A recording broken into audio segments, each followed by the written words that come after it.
So, kamusta po mga ka-Streetwise? Ako po si Takeru Miyamoto at welcome po sa aking munting channel. So, mga kababayan, actually, hindi ko po talaga makuha kung bakit gustong-gusto po ng mga bobong mga DDS itong si Sara Duterte. No? Actually, no, ngayon pa lang po, no, nakikita na po natin kung anong klaseng presidente, no? Si Sara, kung siya po ay magiging presidente ng Pilipinas. Sobrang delikado po nito. Mukhang mas psychopath pa ata siya sa tatay niya. Hello po, Ma'am Susana J. Hello po, no? So, kasi po, no, meron siya binabanggit dito kanina. Kanina or kahapon, no? Pero, pag-usapan natin to. So, sagot ito ni Claire Castro, eh. No, Palace to VP Sara. Kidnapping someone under investigation is illegal. Okay. So, meron po kasing yung context po na yan, ang gusto po kasi ni Sara Duterte, kidnapin po si Saldico. Oo. Ako naniniwala naman po ako, no, na posibleng may kinalaman nga po ito si Saldico yan po sa anomalya po ng flood control project. Pero mas naniniwala po ako sa due process. Ito po kasi yung mga bagay na wala po sa sistema ng mga Duterte, due process. So sila gusto nila kidnap kagad, kidnap, tokhang, patayan, di ba?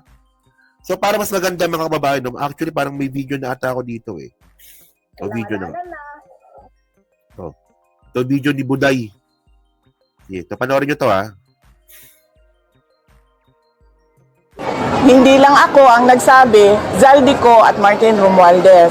Si Zaldico, hinayaan nilang umalis ng bansa. Si Martin Romualdez, hinayaan nilang mag-resign. Nag-resign naman na, so tapos na ang usapan. Ang Office of the President, involved sila sa kidnapping. Bobo talaga si Sara, no? Di ba? So sabi ni Sara kasi dito, pinapalabas niya, na yung nagpalabas daw po sa bansa ni Saldico, presidente. Bobo rin talaga to. No? Una sa lahat ng kababayan, meron tayong branches of government eh. Yung magbibigay po ng travel authority po kay Saldico, House Speaker. Kasi nga po, congressman po siya. Si Sara, kapag lalabas ng bansa, ang travel authority niya nagbibigay presidente. Kasi party po siya ng executive. Putang ina ka pala, tanga-tanga mo, di ba?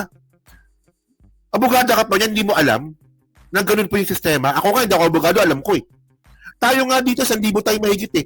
Alam natin mga kababayan, na kapag ang senador lumabas ng bansa, ang travel authority niya, ang magbibigay, Senate President. Diba? Kapag Associate Chief Justice po ang lalabas ng bansa, ang magbibigay sa kanya ng travel authority, Chief Justice. Ganun din po sa sa congressman.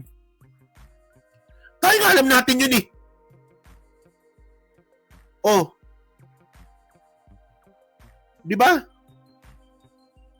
Diba? Tanga? Ko, hinayaan nilang umalis ng bansa. Si Martin Romualdez, hinayaan nilang mag-resign. Nag-resign naman na, so tapos na ang usapan. Ang Office of the President, involved sila sa kidnapping ni dating Pangulong Rodrigo Duterte. Bakit ngayon nawala si Zaldico at aalis si Martin Romualdez, hindi man lang nila magawa na kidnapin si Zaldico doon sa Amerika at ibalik dito sa atin sa Pilipinas. At hindi man lang nila magawa na ikulong si... Tama. Utak kriminal to eh, no? Utak kriminal. Di ba? Hindi, kita mo? Alam niyo, ganyan po kabobo itong mga DDS, mga kababayan. No? Puta, kapag yung tatay mo pinatay ni Digong na walang due process, ewan ko lang kung di ka umiyak. Ako po mas naniniwala po ako sa due process. No? Ganyan po tayo binudol ng mga Duterte eh. Tingnan nyo kung paano tayo binudol ng mga Duterte. Hanggang ngayon hindi pa rin mag-respond ng mga bobong mga DDS eh. Sabi ni Duterte, no? Sa loob ng 6 na buwan, tatapusin ko yung droga. Anong ginawa ni Digong? Pumatay ng tao. 30,000 na katao pinatay. O sige, sundin natin yung record ng police, 8,000 na kataong ang pinatay. Ang tanong dito, paano nyo malalamang adik yung mga yan, pinatay nyo na. Ano ba, bobo? Bobo lang talaga? Bobo talaga kayo? At ang point natin dito, di ba, Sa mga namatay po na yan, wala pong drug pusher o drug lord ang namatay. Walang drug lord po ang namatay po dyan. Puro mga pipitsugin nga po na sambayan ng Pilipino. Ayun ba, hindi nyo ba naisip na pambubudol yun? O ganun din po nangyari dito. O, di ba? Kapag sa inyo ginawa yung walang due process, iiyak kayo. Nasasabi lang kasi ng mga DDS yung ganyan kasi hindi po sila biktima, no? Ng kawalang yaan ng mga Duterte. Bobo talaga ng mga to. Sa totoo lang. Martin Romualdez dyan sa detention unit ng House of Representatives. Wala. Dahil wala silang sinseridad. Pinapakita lang nila sa mga tao na kunwari, meron silang ginagawa. Pero ang totoo niyan, naghahanda lang sila para sa hatian ng 2026 budget at para sa kung anong gagawin nila sa 2028. Actually, mga babayan, no, ganyan po kabobo si Sara. So, sa totoo lang mga kababayan, no, isa po sa mga rason kung bakit po hirap na hirap pong makalaya si Digong sa pamamagitan ng interim dahil po sa ganyang klaseng mga statement ni Sara. Ito, no, galing tong Inquirer, no, tinan nyo to. Saan na ba yan? Yan, ito. Bobo, di ba? Bobo nga nito, no? Bobo nito, men. Oh. So, ngayon, tinan nyo to, ICC prosecutor Sara Duterte kidnap claim hurts father's release bid. Actually, dokumentado po ito, no? Sa ICC ko rin nakita to, na yung isa sa mga rason kung bakit hindi nga po mabigyan ng interim release itong si Digong dahil po dyan sa mga statement nga po ni Sara na kinidnap yung tatay niya. So, ang tanong dito, kung naniniwala pala na kinidnap si Digong ng ICC, kung palalayain ba siya ng ICC sa interim release, babalik ba yun sa mga kidnapper niya? So, ano ba talaga? No? Gusto ba talaga ni Sara Duterte na makauwi yung tatay niya o hindi? Kasi alam din po ni Sara yan na yung kidnapping narrative na yan, hindi po nakakatulong po sa kaso niya sa ICC. Ang tanong dito, bakit patuloy pa rin po sinasabi ito ni Sara? Di ba? Ayan tayo And by the way, kung yung reklamo nga po nila kay Martin Romualdez na nag-resign, so, ito, tingnan natin Sino ba ang unang-unang natuwa nung nag-resign si Martin Romualdez? Mga DDS. No? Kasi, well, ang paniniwala ng mga DDS, kapag nawala si Martin Romualdez, mawawalan po ng shield si PBBM para po ma-impeach. Pero mukhang hindi po ganoon natin mangyari, no? So, ako sinasabi ko naman po sa inyo, na itong si Martin Romualdez, hindi naman talaga ako totally fan ni Martin. Pero marunong po tayo mag-appreciate ng trabaho. Oo. Well, hindi rin po natin sinasabi na inosente si Martin Romualdez dyan po sa mga allegations laban sa kanya. Pero, ang point nga natin dito, nag-resign na nga para sa delikadesa Ikaw nga Ikaw nga putang ina kang Sara Duterte ka Diba? Ni isa wala ka pang sinasagot Si Martin kaya nag-resign yun kasi sasagot siya sa mga aligasyon. Ikaw hindi. Di ba? Ang daming aligasyon sa'yo, umabot na nga ng impeachment, ang ginawa mo, binraso mo yung Supreme Court. Ako? And actually, ito madagdag ko lang matindi po ginawa ni Martin. No? Yung lahat po ng mga panlalait din po, no, sinalurin po ni Martin sa mga DDS. No? So, Tambaluslos, Subas Herrero, Huaya, di ba? Para lang po protektahan po yung institusyon ng Kongreso at si Presidente. Pero syempre mga babae, ihiwalay po dito yung pagkakasangkot niya sa flood control project. So ako naniniwala naman po ako na sasagutin din po ito ni Martin Romualdez Naniniwala po ako doon. So continue lang natin. Hindi, kasi medyo syempre natin. Na-appreciate lang natin si Martin. So ngayon mga babae nito, actually, ito, sumagot ngayon dito si Claire Castro, dyan nga po sa katangahan ni Sara.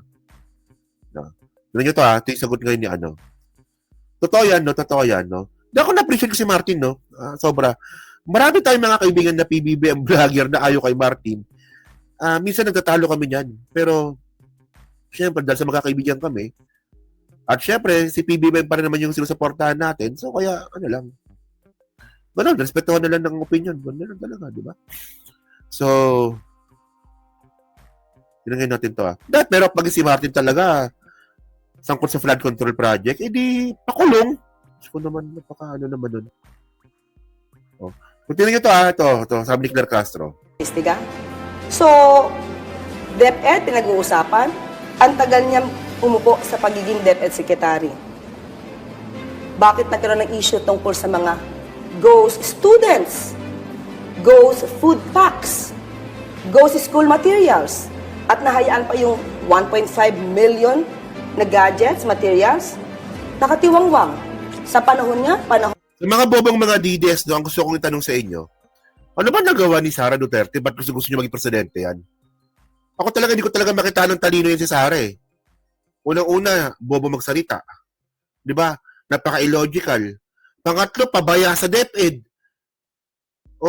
Pang-apat, walang kwentang vice-presidente. Ano nagustuhan nyo dyan? ni Secretary Briones, right? Inabutan niya, anong ginawa niya? So, sino ba'y nagsasalita lang at walang aksyon? Sino ba'y nagtatrabaho? At sino lang yung naglalayag ng madalas sa ibang bansa? Na wala tayo nakikita, anumang report. Ganyan po talaga itong mga bobong mga DDS, no? Ako yung nagtatanong, babalik ng sagot, babalik din ng tanong. Di ba ang tanong ko, ano ba nagawa ni Sara Duterte, bakit niya gusto? Kasi unang-una nga tanga, bobo. Di ba, napaka-illogical, parang hindi abogada. Pangatlo, binaboy niya po yung DepEd. Ngayon bilang balik sa akin, ano ba nagawa ni BBM? Tanga ka ba? Di ba? Tanga ka ba? Sample. Noong panahon ni Digong, magkano presyo ng bigas? Magkano presyo ng bigas dati na panahon ni Digong? 65 pesos, 70 pesos. Magkano bigas ngayon? 54. Pag sinuwerte ka, meron 34 pesos. Hindi po bababa yung presyo ng bigas ng Magic. Ano yung Magic? Bababa presyo ng bigas? Magic? Di ba? Dahil po yan, no, sa ginawa nga pong restrification law ni Digong, no, napilit niya pong binubuwag ni PBBM. Sobrang basic nun. Ay, ba alam nyo?